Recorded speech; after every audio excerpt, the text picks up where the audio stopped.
Bubuo na ang Land Transportation Office ng Technical Working Group upang mapigil ang paglaganap ng colorum operations at road rage incidents sa bansa. Ayon kay LTO Chief Assistant Secretary Vigor Mendoza, isang hotline rin ang kanilang bubuksan upang agad na mai-report ang mga insidente ng gulo sa kalsada.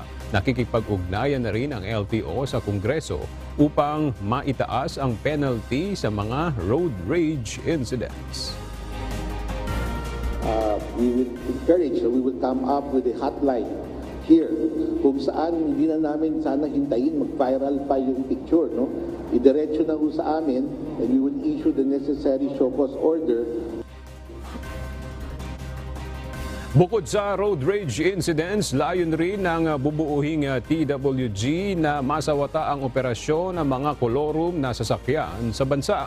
Aniya, sa pamamagitan nito, hindi lamang mga operator at may-ari ng kolorum na sasakyan ang mananagot sa batas, kundi maging ang mga establisimento na tumatangkilik sa kanilang iligal na operasyon.